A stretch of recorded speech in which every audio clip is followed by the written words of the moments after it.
Shibchar সন্ন্যাসীচর union পরিষদ নির্বাচন নিয়ে আইনশৃঙ্খলা বাহিনী এবং প্রশাসনিকভাবে কি ব্যবস্থা নেওয়া হয়েছে আমরা এ ব্যাপারে সরাসরি জানবো শিবচর থানার ওসি জনাব মোহাম্মদ মিরাজ হোসেনের কাছ থেকে কি ব্যবস্থাপনা নেওয়া হয়েছে এই নির্বাচনকে ঘিরে।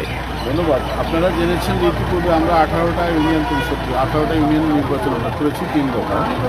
আমরা এখানে অবাধ নিরপেক্ষ সুষ্ঠু নির্বাচনের জন্য আমাদের মাননীয় পুলিশ সুপার মহোদয়ের নেতৃত্বে ওনার দিক নির্দেশনায় আমাদের এখানে পুলিশের কেন্দ্রে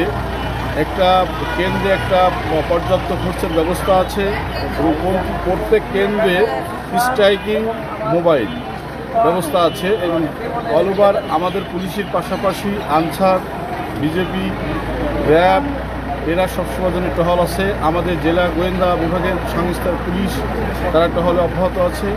এখানে অবাধ নিরপেক্ষ সুষ্ঠু নির্বাচনের জন্য আমাদের প্রশাসনের পক্ষ থেকে যা করণীয় ইনশাল্লাহ শতভাগ আমরা নিরপেক্ষতা বজায় রেখে আমরা এখানে নিরাপত্তার ব্যবস্থা করেছি।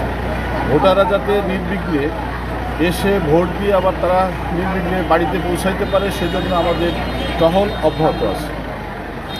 আচ্ছা, মোট কি পরিমাণ আইন শৃঙ্খলা বাহিনী বা প্রশাসনিক কর্মকর্তা নিয়োগ করা হয়েছে? আমাদের পুলিশের থেকে প্রায় 200-র উপরে পুলিশের একটা ইউনিয়নে নিয়োজিত আছে।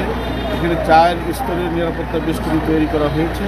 এখানে আমরা আশা করছি কোনো প্রকার কোনো অসুবিধা ভোটারদের হবে না আশা করছি।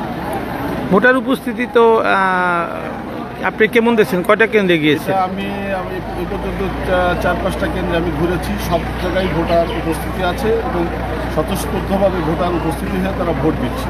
কোথাও কোনো অপ্রীতিকর বা কারো কোনো অভিযোগ আমরা এই পর্যন্ত পাইনি। ধন্যবাদ।